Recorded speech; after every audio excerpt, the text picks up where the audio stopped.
Ada seorang nabi yang kaya, nabi kaya, namanya Nabi Ayub. Iblis kalau orang begini kan keki, ibadahnya rajin, kaya. Nih yang kayak begini susah digodain.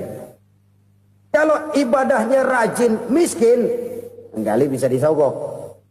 Sini imannya mantap, ibadahnya rajin, kaya, nabi lagi. Oh, tapi namanya iblis nggak kurang akal. Laporan, Tuhan, kenapa Les? Ya ini bahasa saya, bahasa Qurannya sih nggak gitu. Itu hambamu yang namanya Ayub, dia rajin ibadah cuma karena dikasih kaya aja. Coba kasih miskin dia, berhenti dia sembahyang. Ah, kamu bisa aja. Saya tahu Ayub itu hambaku yang ikhlas. Saya buktiin Tuhan, silahkan. Dibuktiin lah, iblis turun ke alam ini. Yang mula-mula dia lakukan, dia rusak sawah ladang Nabi Ayub. Dia binasakan binatang ternak Nabi Ayub. Sehingga dalam waktu singkat, jatuhlah Nabi Ayub dari orang paling kaya, jadi orang paling miskin. Beliau masih ibadah di mihrab dalam masjid. Datang iblis. Saudara Ayub, ya, lagi ngapain? Ibadah. Nyembah Allah, nyembah Allah. Oh, percuma. Kenapa? Tuhan yang ente sembah nih, dia udah bikin miskin ente. Sawah ladang ente hancur lebur, binatang ternak binasa. Sekarang ente jadi orang paling miskin. Ngapain nyembah Tuhan kayak begitu? Tekor. Udah berhenti dah ibadah, berhenti ibadah. Ini iblis sama Tuhan laporannya lain, yang dikerjakan kepada Nabi Ayub juga lain. Benar begitu iblis kata Nabi Ayub? Iya, sawah ladang saya habis, buras. Binatang ternak saya binasa, binasa. Saya miskin, bangpak. Apa jawab Nabi Ayub? Bukan innalillahi, ya, ini hebat. Alhamdulillahillazi a'tani wa akhza minni. Segala puji bagi Allah yang telah memberikan harta kepada saya dan sekarang mengambilnya lagi. Alhamdulillah. Allah yang ngasih, Allah yang ambil. Itu mah urusan Allah. Iblis cuman ibadah jalan terus, sujud lagi Nabi Ayub. Iblis seleher gondok banget. Dasar Nabi nggak mempan dia apa-apain. Miskin malah alhamdulillah. Allah yang ngasih, Allah yang ngambil. Jadi kalau kita tidak komit, kita tidak terikat kepada kaya, miskin, senang, susah, apa yang bisa bikin kita susah? Jadikan kekayaan, kemiskinan, jadikan senang, susah sebagai anak buah yang bisa kita atur. Jangan kekayaan ngatur kita, jangan kemiskinan ngatur kita. Kita yang harus mengatur mereka. Senang, susah, kaya, miskin, bahagia, sengsara, jadikan itu anak buah yang bisa kita atur. Kalau sekarang kita kaya, lain saat boleh jadi kita miskin, semiskin-miskinnya. Allah yang ngasih, Allah yang ngambil. Tenaga mana yang bisa menghalangi? Ibadah jalan terus. Iblis makin gondok. Dasar Nabi loh. Akhirnya apa? Nabi Ayub dikerjain, diberikan penyakit. Demikian fatal penyakitnya. Bayangin, udah miskin sakit. Masya Allah. Miskin sakit. Sakitnya nggak lama, kira-kira 16 tahun. Istrinya 3, 2 mental minta ceraiin. Ngerawatin laki bengek begini. Senang belum tentu, susah udah pasti nih. Cerai aja, cerai dah. Cerai. Tinggal satu Siti Rahmah yang setia menemani beliau. Sesetia-setianya hati perempuan. Satu saat Siti Rahmah bilang, Bang, iya, abang kan Nabi bang. Lalu, namanya Nabi kan doanya jarang meleset bang. Maksud kamu minta kenapa sih sama Tuhan biar abang sembuh baik dah bang? Siti Rahmah, iya. Saya sakit berapa tahun sih dah? 16 tahun bang. Sebelum ini saya sehat berapa tahun? Ya kira-kira 60 tahun bang. Nah coba ente banding-bandingin Rahmah. Saya dikasih sehat 60 tahun. Dikasih sakit 16 tahun. Sudah nggak sabar. Mau doa kepada Allah minta sembuh. Saya malu. Malu kepada Allah. diuji dengan yang luar biasa seperti ini, tidak mengganggu stabilitas kehambaannya. Dia tetap menghamba kepada Allah Subhanahu wa ta'ala. Saudara-saudara kaum muslimin rahimakumullah. Kunci menghadapi kesulitan itu apa? Allah jelaskan dalam satu ayat, wa basyiris sabirin alladzina iza asabathum musibah qalu inna lillahi wa inna ilaihi raji'un. Gembirakan orang-orang yang sabar. Siapa mereka itu? Yang apabila mendapat musibah mereka kembali kepada keyakinan dasar, segalanya dari Allah dan segalanya akan kembali kepada Allah. Ini konsepsi dasar dari sikap muslim dalam menghadapi berbagai kesulitan. Segalanya dari Allah, segalanya akan kembali kepada Allah. Kalau ini sudah kondisi dasarnya, maka kita akan lapang menghadapi kenyataan bagaimanapun pahitnya. Apakah itu namanya miskin, apakah itu namanya sakit, bahkan maut sekalipun. Maut sekalipun. Segalanya dari Allah, segalanya akan kembali kepada Allah. Ini sikap hidup, bukan sekedar ucapan. Kita kadang-kadang menjadikannya sebagai ucapan. Mulutnya sehingga berhenti, innalillahi wa inna ilaihi raji'un, tapi nangisnya terus gerung-gerungan. Bukan itu, ini kesadaran moral. Kalau segalanya dari Allah, segalanya kembali kepada Allah, kan sebenarnya cuma nunggu giliran. Hari ini saya nyembayangin dia, entah hari apa saya disembayangin orang. Hari ini saya antar dia ke kubur, entah hari apa orang nganterin saya ke kubur. Hari ini saya tahlilkan dia, entah nanti kapan orang tahlilkan saya. Segalanya dari Allah, segalanya akan kembali juga kepada Allah. Oleh sebab itu saudara-saudara, kesulitan bukan untuk ditakuti.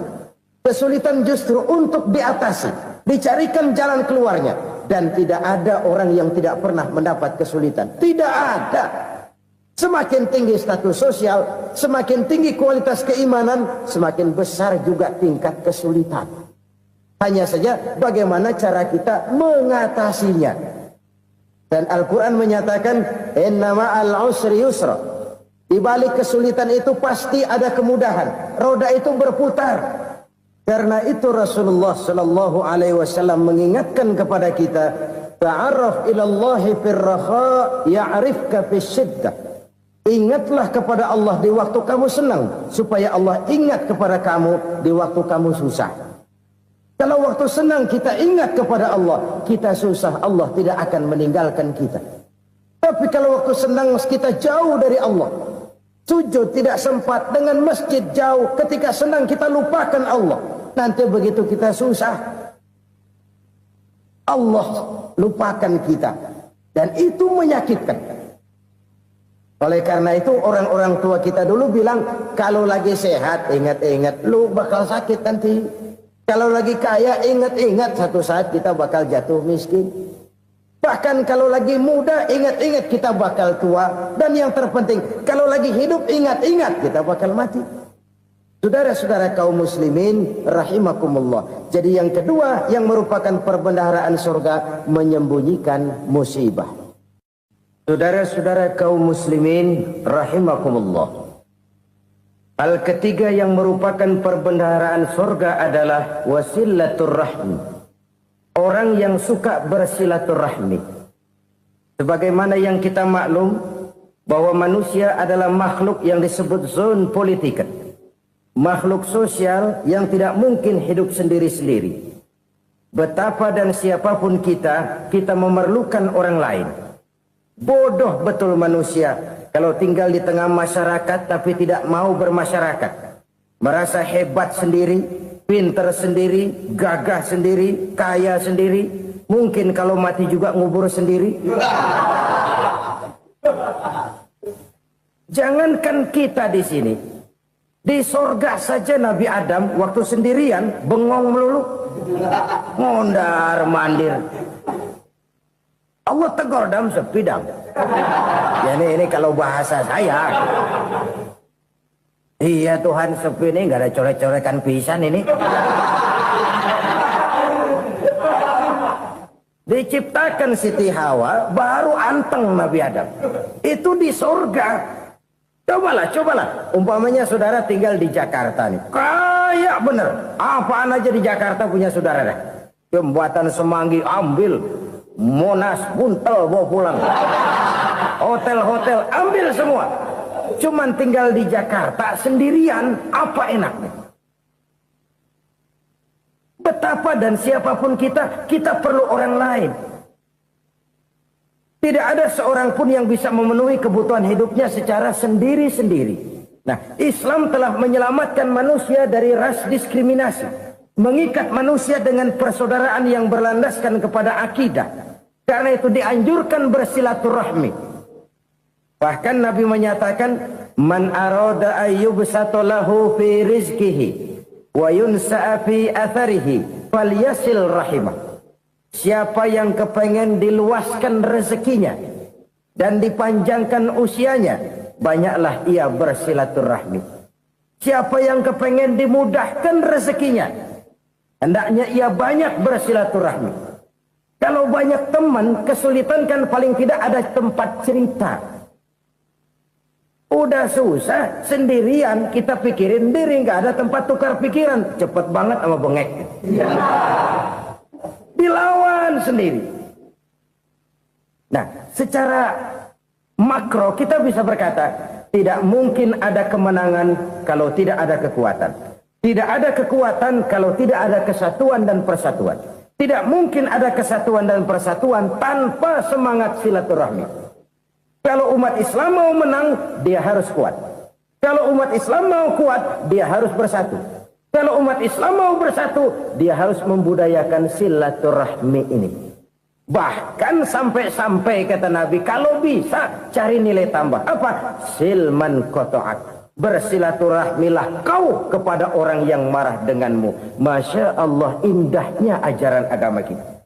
Orang yang marah pun kepada kita, kata Nabi, kalau bisa bersilaturahmilah kepadanya. Kepada orang yang marah itu. Di situ nilai tambah. Cuman jujur nih hadis, ngucapinnya gampang, ngamalinnya yang berat banget. Orang marah sama kita disuruh silaturahmi, ada apa malu? Lu marah, ada gua marahan lagi. Tunggu pikirin. Saudara-saudara kaum muslimin rahimakumullah. Tapi ini yang diajarkan, bahkan ini yang dicontohkan oleh baginda Rasul. Bagaimana begitu mudah, misalnya satu saat Abu Jahal ini ngatur strategi bagaimana bikin Muhammad celaka. Dia gali lubang di depan tempat tidurnya. Dia tutupin daun korma. Terus dia panggil seseorang, ke sini. Kasih tahu Muhammad, pamannya sakit keras, minta ditengokin. Berangkat orang ini ke sana. Muhammad, labbaik. Pamanmu sakit keras, dia minta ditengokin. Baik, saya akan datang menjenguk beliau. Berangkatlah Nabi ke rumah Abu Jahal tanpa prasangka apapun. Abu Jahal udah pasang setil, selimut 3 rangkap setengah dipakai, persis kayak orang meriang. Tapi sembari ngintip dari balik selimut, begitu Muhammad buka pintu, nah masuk perangkap nih. Muhammad jalan menuju tempat pembaringan. Makin lama makin dekat, makin lama makin dekat. Makin dekat ke lubang yang dipasang oleh Abu Jahal itu. Dalam hati Abu Jahal, terus dah jatuh, mampus dah lo ini. Mampus lo hari ini nih. Apa yang terjadi? Malaikat Jibril datang. Muhammad, pamanmu cuma pura-pura sakit. Di depan tempat tidurnya ada lubang perangkap supaya kamu jatuh ke situ.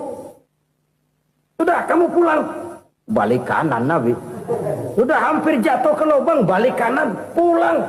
Bayangin kecewanya Abu Jahal. Muhammad dikit lagi, Muhammad dikit lagi. Enggak paman, saya pulang aja. Emosi bangun dari tempat tidur, enggak sadar kalau lagi pura-pura sakit. Lompat ngejar Nabi, dia lupa dengan lubang yang dia gali. Usrak, nyemplung sendiri ke dalam lubang.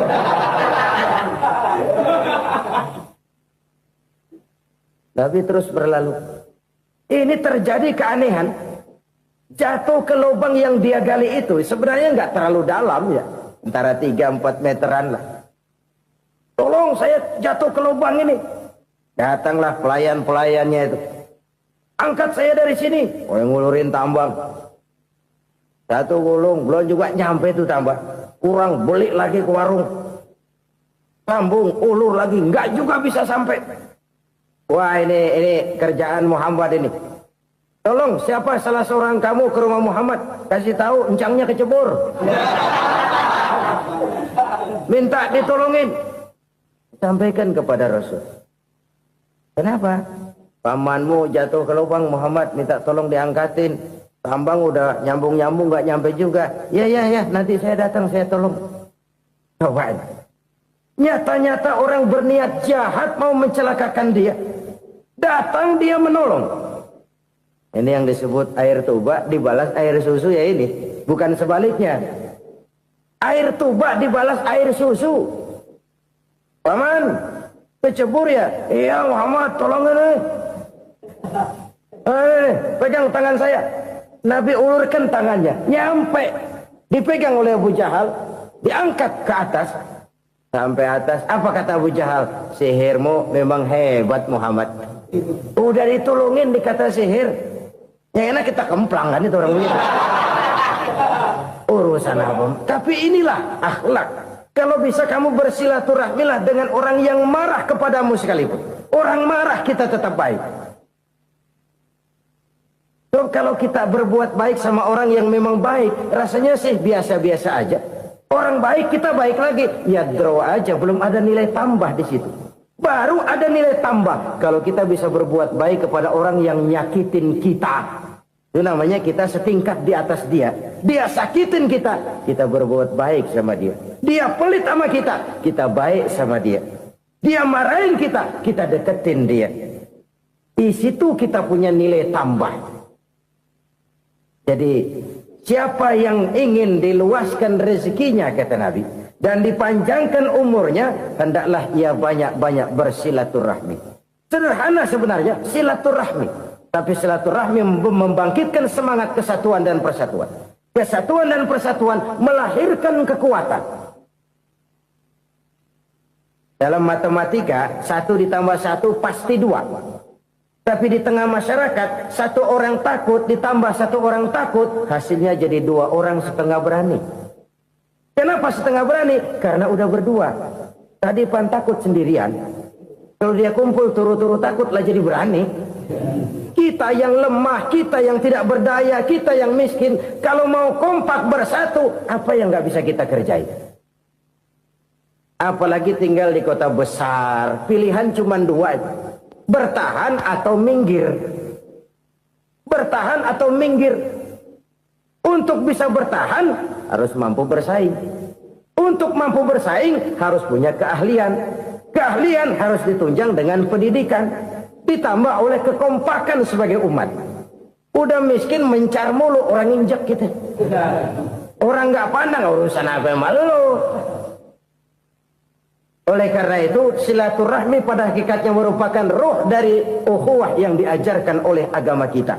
Bagaimana Islam menyelamatkan masyarakat manusia dari ras diskriminasi, mengikat manusia, dan tidak ada persaudaraan yang lebih indah selain persaudaraan yang diikat dengan nilai-nilai akidah. Sepanjang orang di jalan Allah, itulah saudara kita. Keluar dia dari jalan Allah, selesailah persaudaraan sampai di situ. Karena itu, kalau ingin menyimpan sesuatu di surga, banyaklah bersilaturahmi. Datang ke rumah ini, datang ke rumah itu, dan lain sebagainya. Itu simpanan kita di akhirat nanti. Ini yang ketiga. Saudara-saudara, yang keempat, perbendaharaan surga itu apa? Wa qawlu la hawla wa la quwwata illa billah. Ucapan la haula wa la quwwata illa billah. Ibadah kan ada yang berat, modalnya besar. Bangun masjid berat, modalnya besar. Bangun rumah sakit berat, modalnya besar. Ada ibadah yang berat, tapi modalnya ringan. Misalnya puasa. Puasa itu berat, mengendalikan nafsu. Kalau sekedar nggak makan nggak minum sih enteng, mengendalikan nafsu itu jihad terbesar. Tapi kan modalnya ringan, cuma niat saja. Ini ibadah berat, modalnya ringan. Ada ibadah yang ringan, modalnya juga enteng. Seperti termasuk ucapan la haula wa la quwwata illa billah. Tanpa sadar, la haula wa la quwwata illa billah, nyelengin tuh di surga. Nyelengin, kita nggak terasa, nyelengin simpenan akhirat. La haula wa la quwata illa billah. Nyimpan lagi.